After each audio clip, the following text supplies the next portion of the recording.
Welcome to the Great Detectives of Old Time Radio.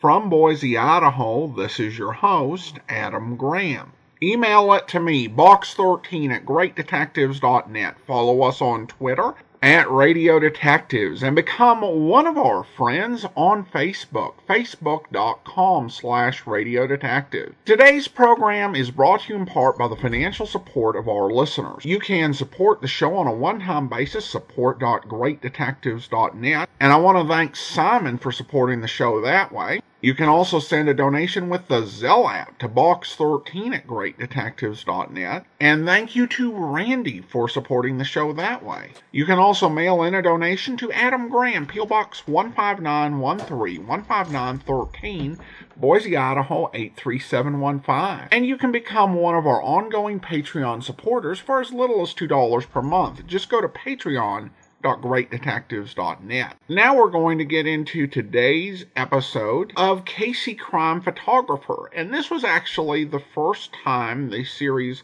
was known as Casey Press Photographer. The original air date is February 26, 1944, and the title is The Clue in the Clouds. Face the camera, please. Hold it. Thanks. Look for it in the Morning Express. Casey, Press Photographer.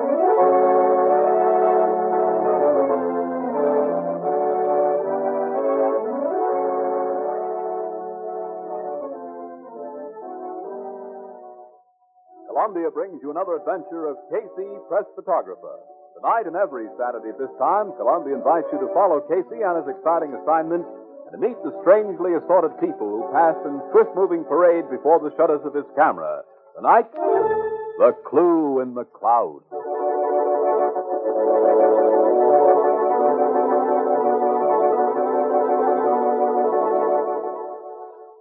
In the quiet evening air, there suddenly comes a whirring of wings. It's a helicopter, apparently out of control. Like a giant bird, it flaps crazily about for a few minutes and then heads out to sea. What is it? Gee, it looks like a bird. It's a helicopter. It's a wild plane. It's out of control. It may fall. Let it clear the sea.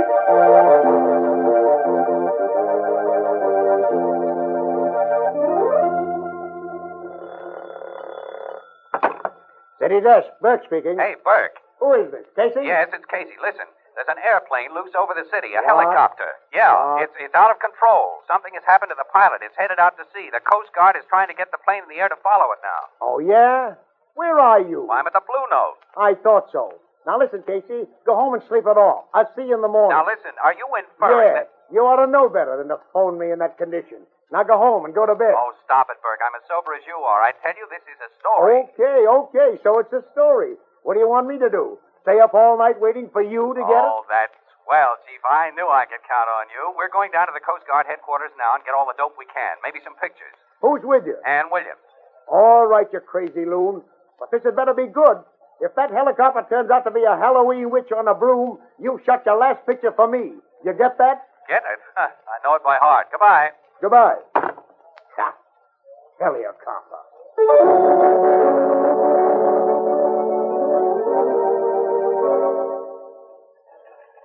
But I'm telling you, Burke, it fell into the sea like a millstone and disappeared. Well, Casey, if 4,000 other people hadn't seen it, I wouldn't believe it. Whose plane was it? The police say it was John Hampton's. He had the only helicopter around here. Oh, yeah, I remember.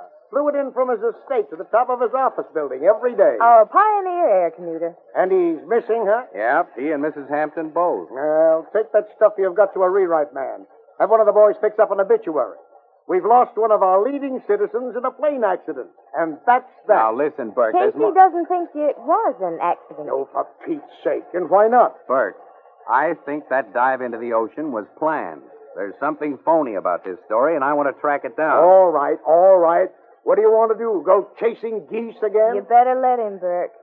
Someday, Casey, you'll go out and cover a story that I want covered. Now, go on. Get out of here. Thanks, Burke. Burke, I'll tell you, I'll make a bet with you. If I'm right about this, the drinks are on you. And right now, I'm going over to John Hampton's offices to see what I can find out. Oh, you better take Williams with you. She'll just sit around and sulk till you get back. Oh, Jeebo, thanks. Okay, Burke, we're on our way.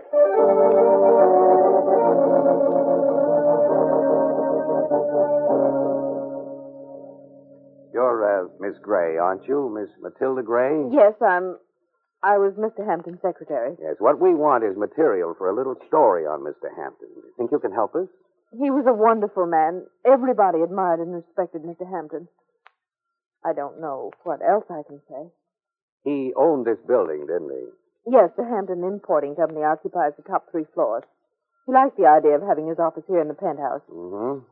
Is that the landing platform for his helicopter out there?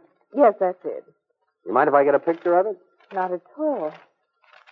Can you take it through the window? Well, let's see. Yes, I think so. There, good, thank you. Now, could we have one of you, Mr. Of me? Yes. Why, I don't know. I don't look very comfortable. Oh, you look swell. Let's get this picture. But that's Mr. Hampton's picture. Oh, no, I cried. Oh, sure. Oh, no, I cried. Paper, this is just for the record, you know. You'd picture of your boss, wouldn't you? Yes. I think so. Okay, hold it. Thanks. Well, that's one you won't have to look for in the Express. Now, Miss Gray, what other interests did Mr. Hampton have? Business interest? Anything at all. Well, he had a little commercial movie studio, the Aristocrat Film Company. But that's been closed up for 6 months. Oh? Where's that? At 292 Falmouth Street. They made shorts, commercial reels, and trailers. But it was only sort of hobby with Mr. Hampton. Never made any money. Well, what do you know of Mr. Hampton's family and Mrs. Hampton? She was alone when she married John. Mr. Hampton. She had no living relatives. And he just had an uncle. A Robert K. Hampton. Oh, an uncle, eh? Where's he? Well, he lived somewhere on an island in the Celebes Sea. Now held by the Japanese, I understand. He was a sort of black sheep. Mr. Hampton hadn't heard from him for many years. Assumed he was dead or a prisoner until... Until? Well, maybe I shouldn't tell you this. But shortly before his death, a letter came from Australia. I didn't open it, but when Mr. Hampton read it, he seemed terribly upset. Then he told me it was from his uncle. Do you have that letter now? No, it seems to have disappeared. And this was just before his death. Yes, he may have had it in his pocket. Miss Gray, this uncle, was he by any chance mentioned in Mr. Hampton's will? He gets everything. All his money, the business, this building, everything. Oh, Mr. Casey, this is all such a terrible nightmare. I can't believe that he's gone. I don't know where to turn. Oh, Miss Gray, it's all right. You mustn't break down. You need to rest a bit. Powder your nose. You'll feel better. I'm all right. I'm sorry. If you'll just excuse me for a moment, I'll be right back. Well, certainly, Miss Gray. I'm sorry we upset you. Thank you. I'll be all right. Casey, you know something? What? A clue. She was in love with her boss. You think so? Mm-hmm. Why? Never mind. Just take a woman's word for it. What's the matter, young woman? Oh, nothing. That is, you gave me a start. Why should I frighten you? Oh, you look like... And if I may ask, who are you? What are you doing here? I'm just a reporter. And who is this young lady? I'm a reporter, too. What are reporters doing here? If you'll pardon me, sir, who are you? My name is Robert K. Hampton. I'm John Hampton's uncle.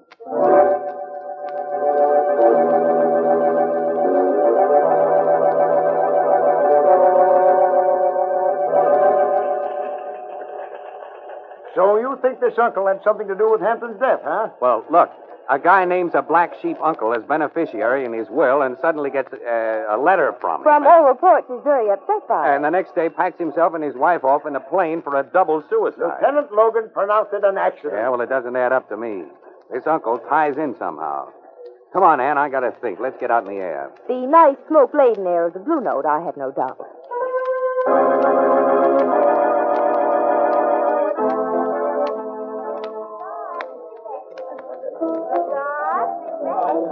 Hi, Ethelbert. Hiya, Casey. Hiya, Miss Williams. Hello, Ethelbert. What'll you have?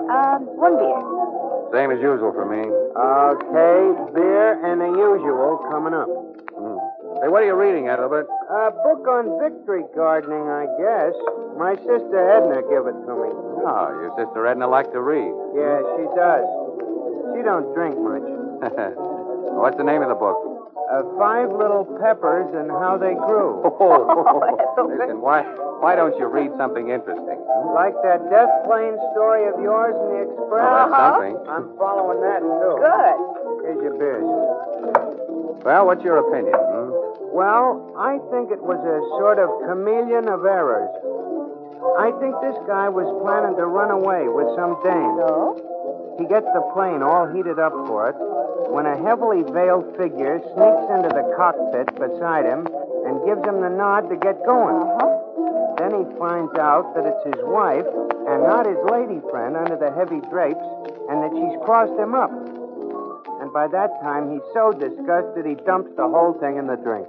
On what do you base these deductions, Ethelbert? Yes, mastermind. Tell us. Quote, he who tries to fool his wife ends up playing the fool himself. Unquote. You better stick to your books, Ethelbert, and leave the amateur detecting to Casey. Yeah, and you know, Ethelbert, I wouldn't waste my time on 5 Little Peppers either. It's way over your head. Well, to tell the truth, I'm having a tough time wading through it. You got any ideas? Well, there's Gibbon's Decline and Fall of the Roman Empire. They got that in a book already? Sure. Well, it just declined and fell last September. Hey, look, Annie, you tell him. I'm going over and talk to Ernie.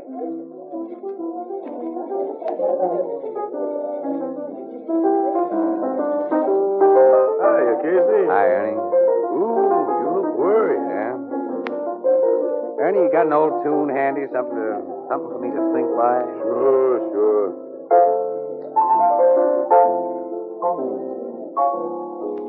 That's good. Can't quite tag it, though, is it? Me and my shadow. Oh, yeah, sure. Me and my shadow. Yep. You know, that other self always under your feet? Other self, huh? Yep. You got another self. Now, one Casey has to stay here and work on the Express. Yeah. The other wants to fly away. Go deer hunting up in the woods somewhere. Ernie, you got an uncle? Sure, I got an uncle. Well, look, if you knew he was coming to see you, would you want to fly away? Well, I'd be tempted to. Yeah, why? Because it'd mean that he was bringing his 8 kids along to live off of me. Yeah, but the thought wouldn't make you want to kill yourself, would it? Oh, Casey, why you gotta be so dramatic? Of course not. Tell me, Ernie, what makes guys want to get away? Oh, a name usually. But I see them fly away from one and go right to another, leaving all their worldly goods behind them. That's kind of costly, isn't it? Yeah. Names are costly. Now, if it was me now, I'd try to get the dame to fly away and leave my worldly goods to me.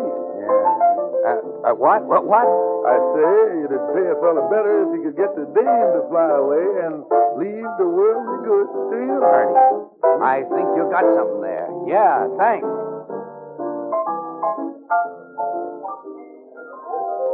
I tell you, this book, 5 Little Peppers and How They Grew, has got me puzzled. I'm in the 4th chapter already, and they ain't even started to spade the ground up. Hey, come on, Ann. I suddenly got a hunch. Hey, where are we going? Home. But tomorrow, we're going back and have another look at Uncle Robert K. Hampton.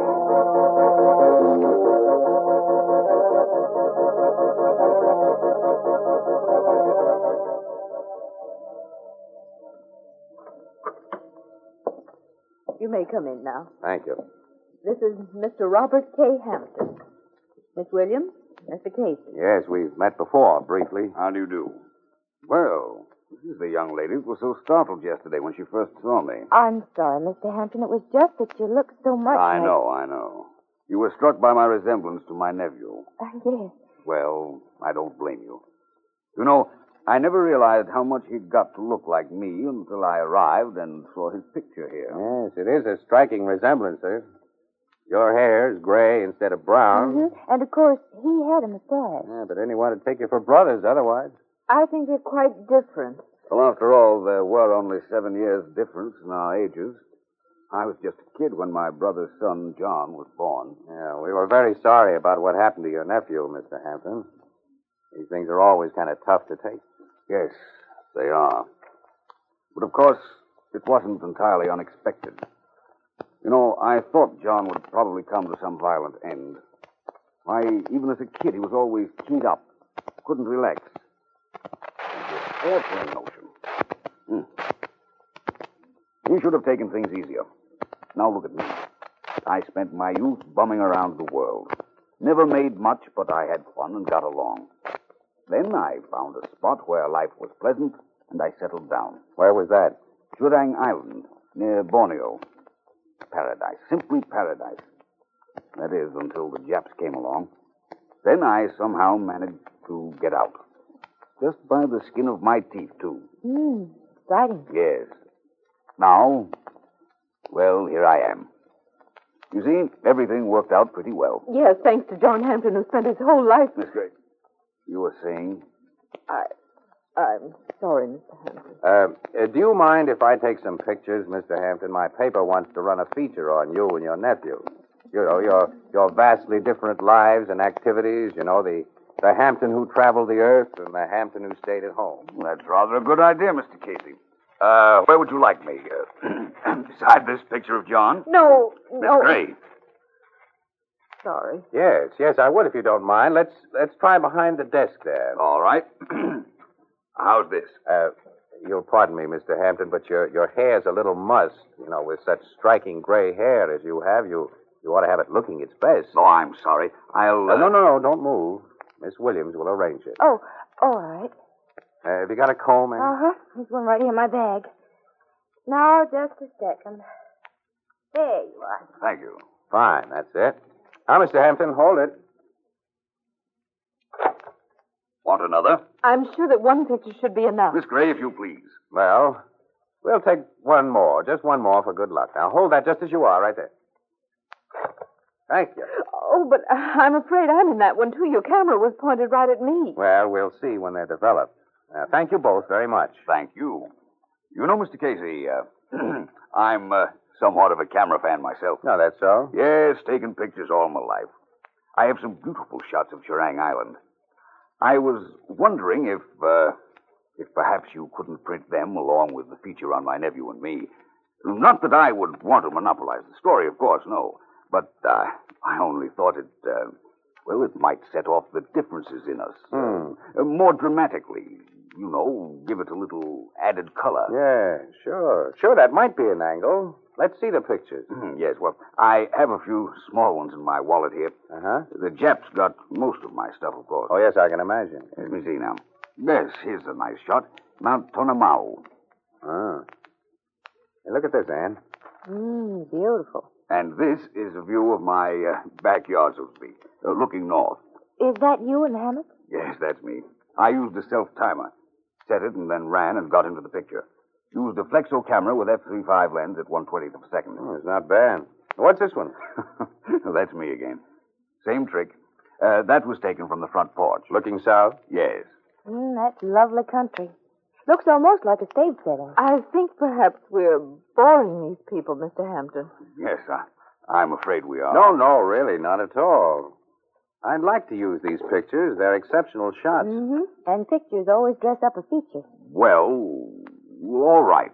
But you will be careful to return them to me, won't you? They're the only prints I have, and I treasure them beyond words. Don't worry, I'll treat them with kid gloves. Thank you, Mr. Casey. Now, that's all right. Now, I think we better be pushing off. Time and deadlines wait for no man. And no woman either. We're happy to meet you, Mr. Hampton, and we hope that you like it here. I think I shall. Take good care of the picture. Right. Look for them in the Morning Express. Fine, thank you. Goodbye. I don't like that young man. He's too clever. Now, darling, take it easy. After all, he's only a newspaper photographer. Are you sure this article on you is a good idea? Of course. We'll need it. Why do you think I went to all that work to get those pictures? The public must be convinced, too. Now, don't worry, my dear. There'll be no slip-up. There better hadn't be. Not after 11 years of planning and waiting. Now that those people have the pictures, I must set fire to the evidence. You mean burn the negatives? There are little fires and big fires. Oh. You mean... Yes. Tomorrow night. A nice big fire.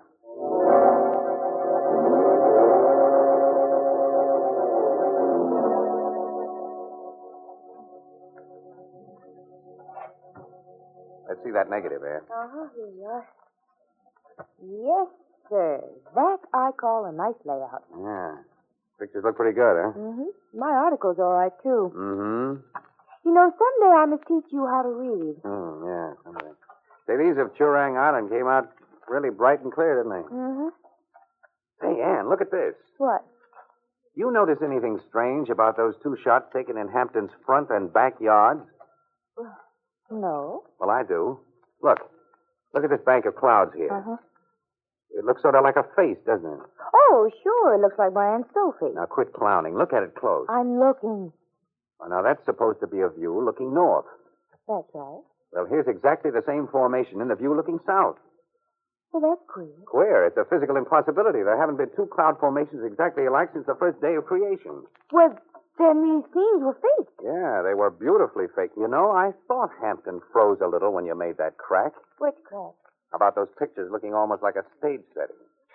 No, Annie. Hampton gave us these pictures for the paper for a reason. He wants everyone to see them. He wants everyone to think that he has lived all these years miles away from here, and that he arrived here just in time to have a pot of gold fall into his lap.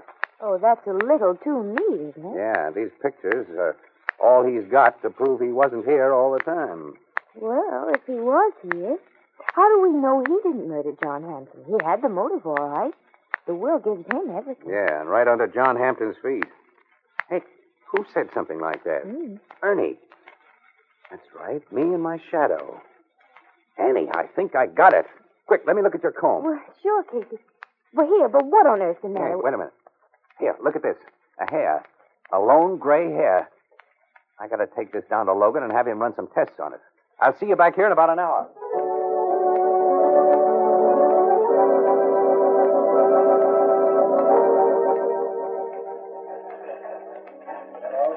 Well, here are your pictures of Hampton, the ones we didn't print. Yeah, thanks. I just wanted to check on him. Let's see. Yeah, here it is. Look, Burke. This one of Hampton with Miss Gray in the background. You see this? Yeah. And what a sugar-coated look she's got on her porch. Here, let me see. Don't she look like a mother whose son has just been made president of his class or something? She in love with this guy? Of course not. You sure, Ann? Well, she just met him. Uh-huh. You swore she was in love with her boss. That's right. And a woman like that couldn't be in love with two men. Why not? Because she's the perfect one-man woman type. Uh-huh. That's all I wanted to hear.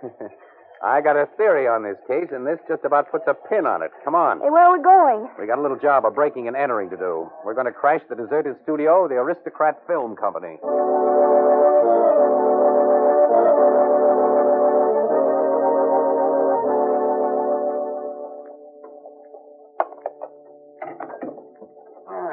I think I just about got it.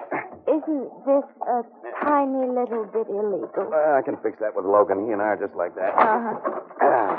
There we are. Come on, we got to work fast.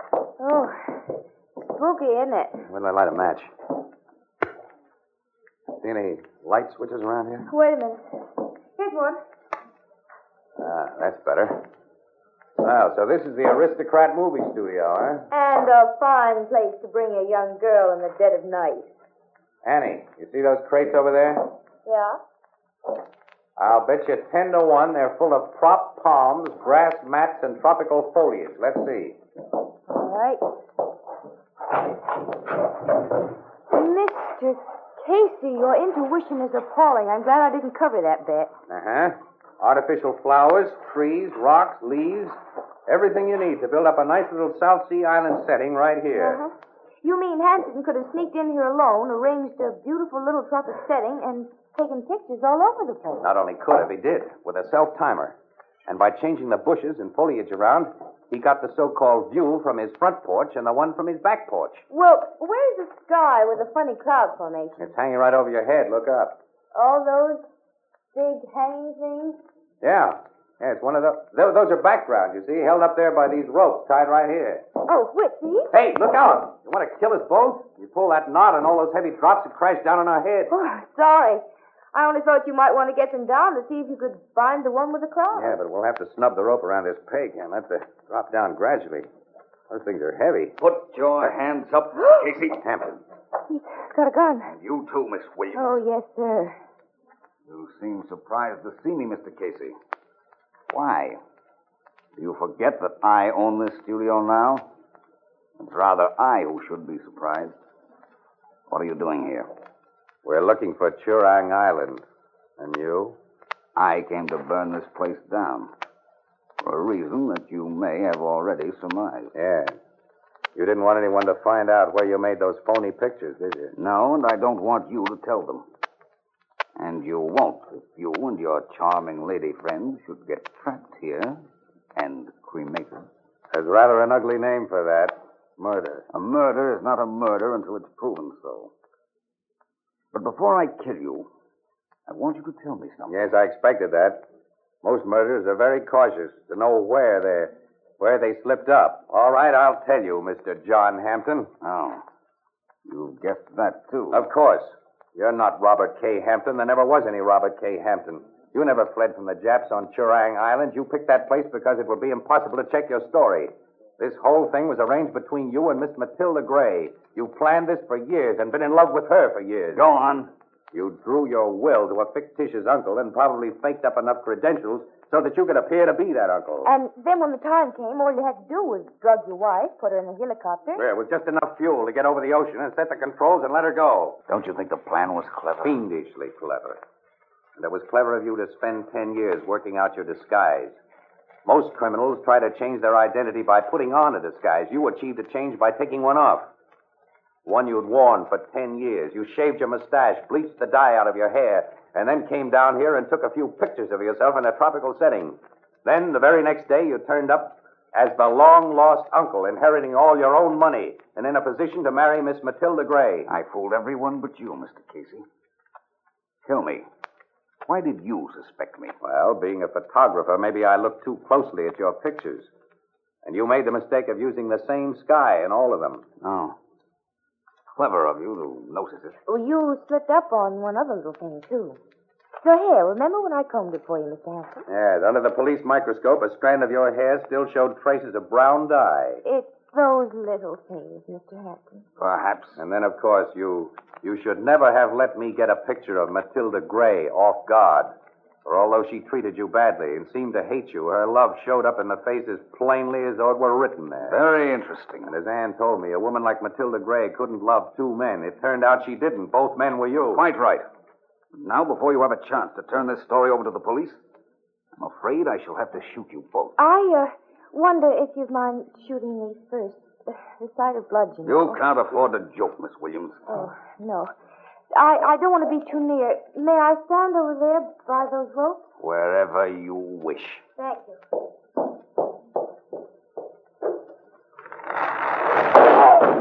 Good girl, Annie. Good girl. Boy, that suited. Okay. I got his gun. Wow, that drops your beating. Is he breathing? Yeah. But he won't know it for an hour or so. Gee, kid, nice going. Well, darling, you told me not to pull that knot, and...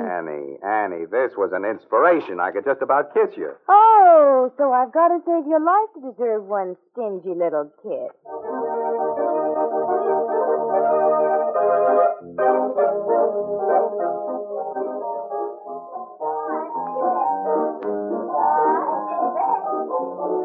Well, boys and girls, day of days. The drinks are on first. Now, wait a minute, Casey. My bet was with you. You can't do this to me. Can't I, though? Hi, Ethelbert. Hi, Casey, Miss Williams.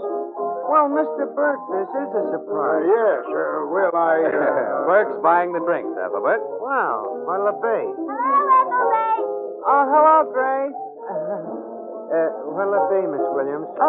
Double martini. A double? 2 olives. Oh. And the usual for me. A double. Now, wait a minute, Casey. And a double scotch for Ernie at the piano, too. Hey, go easy, Casey. One for his shadow, yeah. And one for you, Ethelbert, and a double for Grace. Hey, Casey. And see what the boys in the back room will have, too. And what would you like, Mr. Burke? Oh, please, Ethelbert. How much is sarsaparilla? Well, as Carrie Nation once said, quote, he who partakes only of nature's liquor has the pleasure of remaining sober and paying the check. Unquote.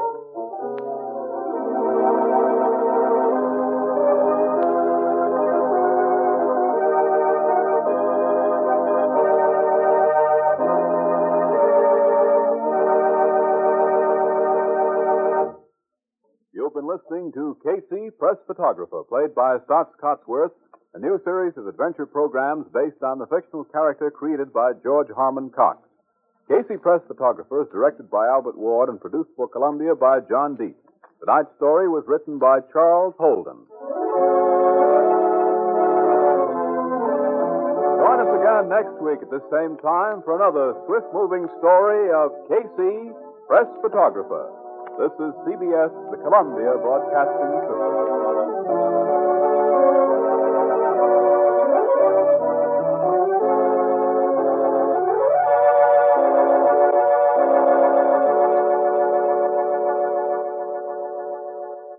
Welcome back. I've never heard a helicopter referred to as an airplane. Generally, I think they're viewed as two separate things, even though they both fly.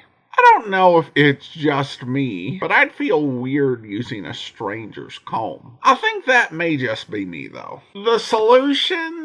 That was something else. I mean, this was 11 years in the making, which makes me wonder, was this a plan B and plan A was just kind of waiting to see if she got hit by a bus? Because it seems like someone with the resources to have a movie studio just for the heck of it might be able to come up with a little bit more efficient way of committing a murder. That plus this whole thing did hinge on the uncle being resident of an island occupied by the Japanese, and at this point, America had only been at war with Japan for 2.5 years. So in some ways, this is a clever solution that uses, fair play. It gave you a lot of the clues up front, but when you start to think about the solution, it doesn't make sense that this is something that a person would actually do. In addition to this,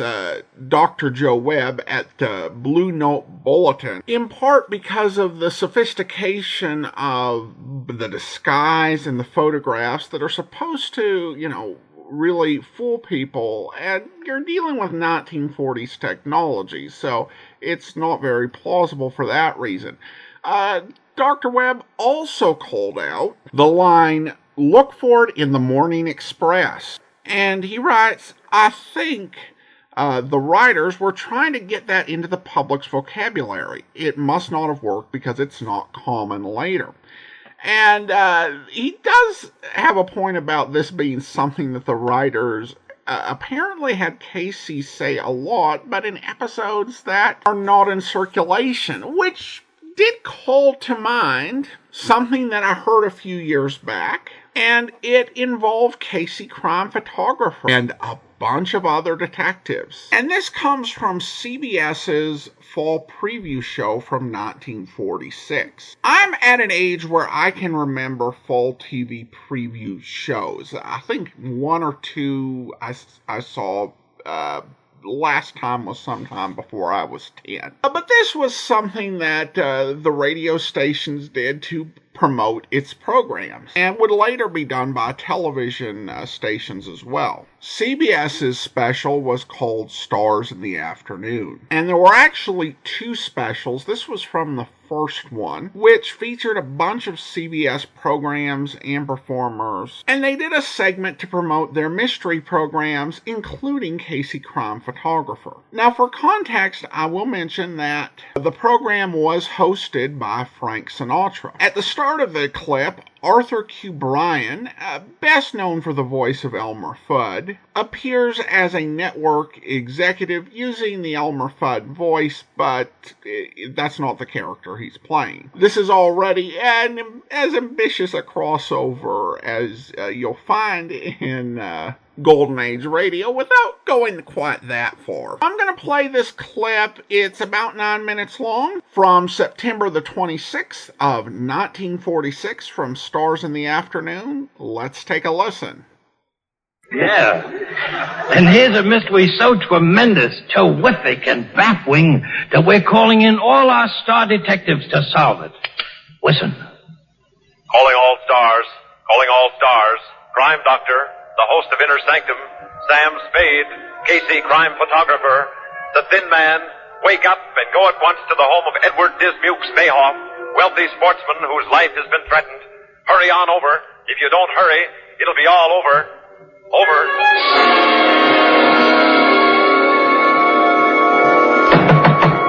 Yes, who is it? Dr. Ordway, the crime doctor. Let me in. Oh, Dr. Ordway, I'm glad you're here. Read this note I got. Note? Yes, they're going to kill me. They're after me. Save me. Help me, Dr. Ordway. Please be calm, Mr. Mayhoff. Just a moment now. Let me read it. Nothing you can do will save you. You will be killed tonight at midnight. Midnight? And it's 23 minutes to 12 now. Don't let them save me. I'm too young to die. How old are you, Mr. Mayhoff? 86.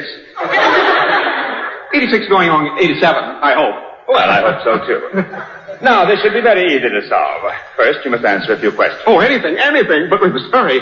It's 19 minutes to 12. Ask me anything. Well, first, who sent this note? Who sent it? Yes, it's not signed.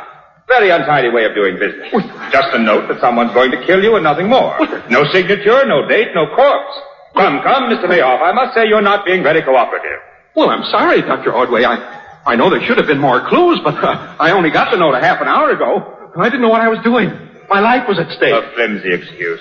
Well, I didn't know which way to turn. I called every detective I could think of. Why aren't they here? Oh, there's somebody now. 17 minutes left. Yes, who is it? How do you do, Mr. Mayhoff? I'm Nick Charles, the Thin Man. This is my wife, Nora. Nora, darling, this is Mr. Mayhoff. How do you do, Mr. Mayhoff? Excuse me, I'm so sleepy. I beg your pardon, madam. This is Mr. Mayhoff. I'm Dr. Ordway. Not the crime doctor. The same. Nora, darling, is Dr. Ordway, the crime doctor we listen to every Sunday night. Do we? Yes, of course, baby. Dr. Ordway is the man who helps the police solve all those difficult crimes by brilliant deductions. Oh, yes. But isn't it strange, Nick? He's never been able to catch Johnny breaking into those thousands of store windows he's always coming out of. So nice to see you, Doctor. Mind if I lie down? I'm so sleepy.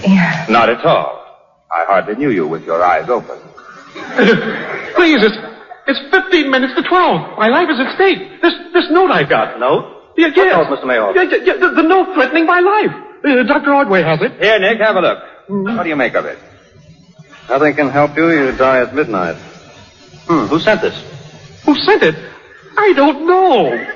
Don't know who sent it? No. No date, no signature. Come, Mr. Mayhoff. Exactly what I told him, Nick. If people must get threatening letters, the least they can do is supply us with some clue or other. Yes, you're so right, Dr. Ordway. Always making it as difficult as possible. 14 minutes Reminds to 12. me of the case we had a year ago last sponsor. Or was it the sponsor before that? Nora, darling, what sponsor was that? Oh, please, Nick. Oh, yes, it was the sponsor of 1944. It was a late autumn night. The options were just beginning to fall. We had a client like this hapless man here. It's 13 minutes. And this man that's received a note that he was going to be killed at 9 o'clock. Mine is at 12 o'clock. This is Pacific Coast time for the repeat broadcast. By the way, do you ever repeat broadcast, Dr. Ordway? Oh, yes. Yes, keeps me up frightfully late. I'm awfully sleepy, Nicky, darling. Oh, yes, baby. Well, anyway, when this man called me about the note, we took every precaution. We bolted the doors, barricaded the windows. We had police on every foot of ground around the apartment. Police doors, electric eyes, burglar alarms. Every precaution known to criminology was taken to see that this man would not be killed at 9 o'clock. Yes, Mr. Charles. What happened to the man? He was killed. But not until 10 o'clock. We had all gone home. We were dead tired. He was dead, and we were tired. Nick, darling, please. 12 minutes to 12. Won't somebody do something? Mr. Mayhoff, I'm Casey, crime photographer. Oh, hold it. Thank you. Look for it in the Morning Express. Please, Mr. Casey, will you please do something? I got this note. They're going to kill me at midnight. Midnight? Can't wait till midnight. We go to press at once. Play dead. I'll take one more. But I don't want to lie down on the floor. Well, take this couch. Oh. Hello, beautiful. I'll take one of you, too. Excuse me, Flash. I'm Nick Charles, the Thin Man. This is my wife, Nora. Hello, Mr. Charles. I listen to you every Friday night. I should have known that was you lying there, Mrs. Charles. And I'm Dr. Ordway, the crime doctor. Well, glad to know you, Doctor. I listen to you on Sunday nights. Thank you. Well, won't anybody say they listen to me on Thursday nights? Won't anybody listen to me tonight? I'm going to be killed at midnight. 11 more minutes. Well, it's quite a gathering of the crime criminals. Quite a gathering. All we need now is Sam Spade. My name is Sam Spade. Where's the body? Oh, Mr. Spade, I'm so glad you came. But there's no body here. Nobody here? No. What are these people doing here? Now, Mr. Spade, my name is Dr. Ordway. This is Nick Charles and his wife, Nora. This is Casey, the crime photographer. We've all been called in on the case. Get going, you guys. I work alone. But, Mr. Spade, in 9 minutes I'm going to be killed. 9 minutes? Okay, I'll be back. Have a check ready. Oh, I'll give you anything, Mr. Spade. I'll give you anything. Only save me. Here, read this note. Read it. No notes. I want cash. What?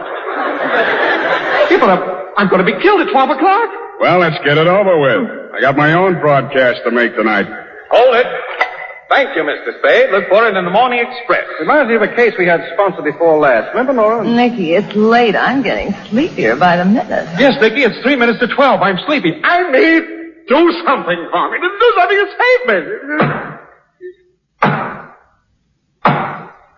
Yes? Who is he? Come in. Good evening, friends. It's the host from Inner Sanctum. What? No blood? You're just in time. Just in time for murder, I hope. Don't rush me. I've still got 2 minutes. And what's the Inner Sanctum host doing here? He's no detective. He doesn't even know enough to oil the hinges on his door. Oh, it's Mr. Charles, the Sinatra of the Sleuths. How do you do, Mr. Host? Dracula of the detectives, Karloff of the killer cycle, vampire of the vacuum tubes, Bluebeard of the batteries, and tomboy of television to come? Flatterer. How's business down at your creek joint these Monday nights, Mr. Host? Oh, gory bee, we're killing 'em. Love to have you down some Monday night. Would you like me for dinner? On toast.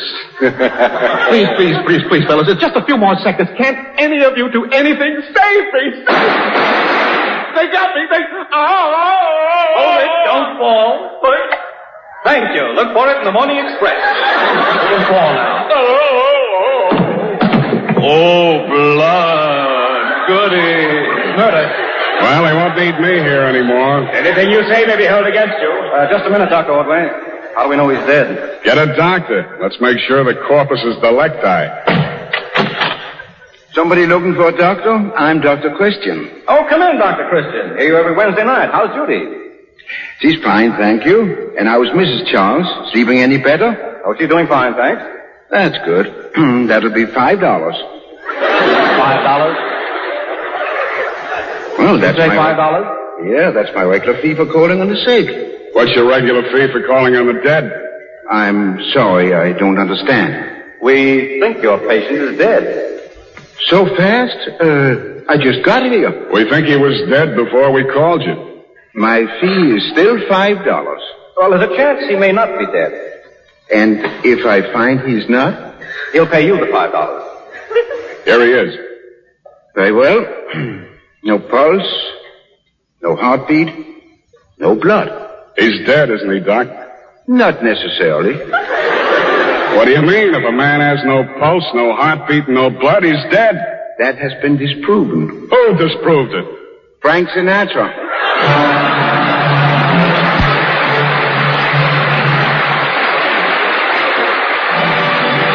Welcome back. Well, we got to hear Casey's catchphrase, and we'll have to see how many episodes it's going to take us to hear him use that as often as he did in that 9-minute sketch. Now, there are a lot of in-jokes there, and I don't even get all of them. There are very few episodes of Crime Doctor out there. However, the reference to Johnny by Mrs. Charles was a reference to Johnny, who was the mascot for Philip Morris. Johnny was a bellboy who would cry out, "Call for Philip Morris." I'm doing a bad impersonation. That was obviously before cigarette advertisements were banned. And the comment by Dr. Christian at the end of the segment about Frank Sinatra, well, that was kind of the big running gag in old-time radio, during the 40s anyway, was just how thin and sickly Frank Sinatra was. And I have to admit, when I first started listening to old-time radio, I did not get that at all, just because my image of Frank Sinatra was, from when he was older. I remember seeing him on TV, like when I was a teenager. And he did not look thin at all as an elderly guy. He looked like healthy weight. But essentially, during the 40s, every radio comedian and anyone who wrote comedy, if you wanted a cheap laugh, you just went after Frank Sinatra's thinness. Of course, Dr. Christian's wasn't a detective, and neither was the Inner Sanctum host. But I guess the people putting it together were like, okay, we've got to mention these shows somehow and get them in. It does say that CBS went to some trouble on this, because they had both West Coast and East Coast radio stars there. So I wonder whether they flew anyone out, or if that was done by remote somehow. At any rate, I hope you enjoyed that. Now, one other comment. This is the last episode where we'll hear Joan Allison as Ann Williams. And she had actually stayed on the role through the entirety of when the show was Flash Gun Casey, and outlasted the first two Caseys. I could not find a whole lot about her career. The biggest thing about her was that she had started on Guiding Light over radio in 1949, and then continued in the same role over television until 1952. Her entire career seems to have essentially ended in the mid-1950s. What the reason was for that, I don't know. But she had a fair number of roles and appeared in a couple of different soap operas. But again, very limited information. She would be replaced by Betty Furness, who would in turn be replaced by Alice Reinhardt. And we don't actually have any episodes with either one of them in the Ann Williams role. Alright, well now it's time to thank our Patreon supporter of the day. Thank you to Shauna. Shauna's been one of our Patreon supporters since June 2019, currently supporting us at the rookie level of $2 or more per month. Thanks so much for your support, Shauna. And that will actually be all for today. Join us back here tomorrow for The Fat Man, and next Monday another episode of Casey Crime Photographer. In the meantime, send your comments to box13@greatdetectives.net. Follow us on Twitter at Radio Detectives, and become one of our friends on Facebook, facebook.com/Radio Detectives. From Boise, Idaho, this is your host, Adam Graham, signing off.